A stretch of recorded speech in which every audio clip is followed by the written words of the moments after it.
எல்லோருக்கும் வணக்கம். இந்த வீடியோ பதிவில் என்ன பார்க்க இருக்கிறோம் என்றால், இது ஒரு ஆண் ஜாதகம். இவர் திருமணமாகி அவருக்கு 2 திருமண அமைப்பு உண்டு. அந்த 2 திருமணமும் அவருக்கு நிலைக்கவில்லை. டைவர்ஸ் ஆகக்கூடிய அமைப்பில் இருக்கிறது. டைவர்ஸ் ஆகக்கூடிய அமைப்புள்ள இந்த ஜாதகமாகும். இதன் கிரக நிலை எப்படி இருக்கிறது என்பதை பற்றி பார்ப்போம். இவர் 11/2/1977 ஆண்டு பிறந்துள்ளார். இவர் மாலையில் 6 மணிக்கு பிறந்துள்ளார். இவர் ஆண் ஜாதகர், கடலூர், அனுஷ நட்சத்திரம் 1ஆம் பாதமாகும். இவர் லக்கணம் கடக லக்கணம். லக்கணத்திலே சனி, 4இல் ராகு, 5இல் சந்திரன், 7இல் புதன், செவ்வாய், சூரியன், 9இல் சுக்கிரன், 10இல் குரு, கேது. இது இவருடைய கிரக நிலையாகும். இவர் பிறக்கும் பொழுது அனுஷ நட்சத்திரம் சனி தசையில் பிறந்துள்ளார்.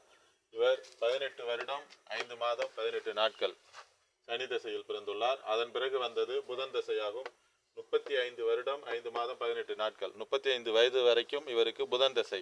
புதன் முதல் திருமணத்தை கொடுத்துள்ளார். 3ஆம் அதிபதி 12ஆம் அதிபதி 7ஆம் இடத்தில் கடுமையான பாவத்துவ அமைப்பில் இருப்பதால் முதல் திருமணத்தை கொடுத்து அந்த முதல் திருமணத்தையும் பிரச்சனைக்கு உள்ளாகி அந்த மனைவி டைவர்ஸ் ஆகக்கூடிய அமைப்பை உருவாக்கி விட்டது. அவரோடு இருக்கவில்லை. 7ஆம் இடம் கடுமையாக பாவத்துவம். சூரியன், செவ்வாய், புதன், உச்ச செவ்வாய், சூரியன், சனியினுடைய பார்வை. இது மாதிரி கர்ண கொடூரமான பார்வையாகும். லக்னாதிபதி நேசமாகி தேய்பிரை சந்திரனை நோக்கி போய்கொண்டிருக்கிறார். 5ஆம் இடத்தில் தேய்பிரை சந்திரன் அமைப்பு உள்ளது. ராசிக்கு 5ஆம் இடத்தில் சுக்கிரன் இருக்கிறார். அது ஒன்றும் பிரச்சனை இல்லை. லக்னத்துக்கு 5ஆம் இடத்தில் நீச்ச சந்திரன் இருப்பது தவறான ஒரு விஷயமாகும். 5ஆம் அதிபதி உச்சமாகி சனி சூரியனோடு சேர்ந்து கடுமையான பாவத்துவ அமைப்பில் இருப்பது மிகவும் தவறான விஷயமாகும். அதேபோல் குடும்பம் நிலைக்கவில்லை என்றால் 2ஆம் பாவகத்திற்கு எந்த விதமான பாவ தொடர்பு இருக்கக்கூடாது. 2ஆம் பாவகாதிபதி நல்ல அமைப்பில் இருக்க வேண்டும். 2ஆம் பாவகாதிபதி தன் வீட்டிற்கு 6இல் மறைந்து சூரியன், செவ்வாய், சனி இவர்களுடைய கடுமையான பாவத்துவ அமைப்பில் இருக்கிறார். அது மிகவும் தவறான அமைப்பாகும். அதனால்தான் அவருக்கு 7இல் உள்ள புதன் திசையில் திருமணத்தை கொடுத்து அவருக்கு அந்த குடும்பத்தை பிரித்தது. அதன் பிறகு வந்தது கேது திசை.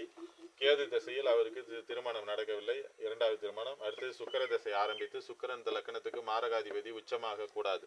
உச்சமாகி 5ஆம் இடத்தில் இருந்து 9ஆம் இடத்தில் இருந்து சுக்கிர திசையில் சுக்கிர புத்தியிலேயே அவருக்கு முதல் திருமண 2வது திருமண அமைப்பை கொடுத்து சூரிய புத்தியில் பிரச்சனையை கொடுத்து மனைவிக்கு உடம்பு சரியில்லாத பிரச்சனையை கொடுத்து சூரியன் கடுமையான பாவத்துவம் குடும்ப அமைப்பில் பிரச்சனையை கொடுத்தது. அடுத்தது சந்திர புத்தியில் நீச்ச சந்திரனாகி 5ஆம் இடத்தில் இருந்து கடுமையான பிரச்சனையை கொடுத்தது. இந்த சந்திர புத்தியில் ஒரே ஒரு ஆண் குழந்தையை கொடுத்துள்ளது. அடுத்தது செவ்வாய் புத்தி இப்பொழுது நடந்து கொண்டிருக்கிறது. செவ்வாயும் 7ஆம் இடத்தில் இருந்து கடுமையான பாவத்துவ அமைப்பில் இருக்கிறார். உச்ச செவ்வாயாகி சனி செவ்வாய் கடுமையான பாவத்துவ அமைப்பில் இருக்கிறார். இப்பொழுது செவ்வாய் தசை நடந்து கொண்டிருக்கிறது.